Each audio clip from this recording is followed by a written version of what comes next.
Мы поможем делом. Народная партия Алга. npdvk.kz. Руководитель Алговцев из Каменногорска Индира Кимова приняла участие в работе круглого стола по проблеме представительства женщин в органах власти. Индира Ракимова рассказала об опыте участия в выборном процессе и предложила свои механизмы решения проблемы гендерного неравенства. О достижениях мужчин принято везде в открытую и качественно говорить. О достижениях женщин говорится в очень узких изданиях. Да?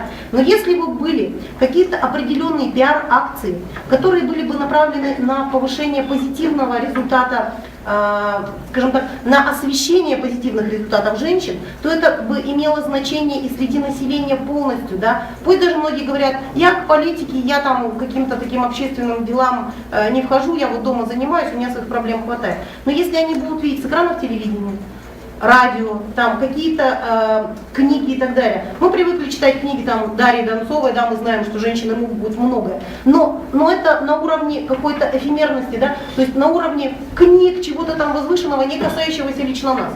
Здесь, например, сидят женщины, которые добились многого, да. Почему бы не рассказать о деятельности женщин-депутатов, которые здесь сидят, и чего они конкретно добились? Не просто, что вот она женщина, она выступает рядом замечательных, грамотных предложений. Давайте сделаем пиар-компанию, определенную акцию.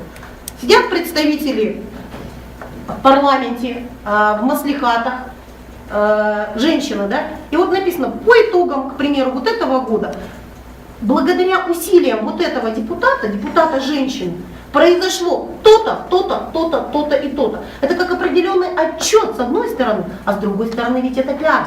И давайте сравним с результатами многих мужчин, которые ни год, ни два, ни 7, и порой с выбора в выборы их выбирают, да, а реальных результатов нет. Прозаседавшиеся, так сказать.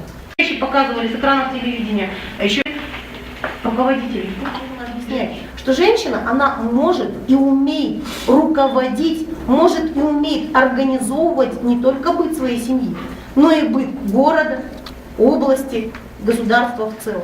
И сейчас очень быстро менять веками сложившуюся ментальность тоже, наверное, проблематично, да? То есть все равно восточная страна, женщина Востока, это определенная, неважно какой она национальность, правда? Нужно менять вот это сознание, нужно меняться вот здесь, в голове, на уровне внутренних вещей, менять сознание женщины вот с самого низа. То есть, а это могут быть какие-то определенные встречи, это могут быть определенные, я не знаю, клубы и так далее. Пусть это будут телевизионные, опять же, клубы, потому что это более доступно, интернет какие-то сообщества и так далее. По итогам круглого стола участники вынесли список предложений, которые были приняты к реализации. Алговцы Усть-Каменогорска продолжают работу по проблемам гендерной политики.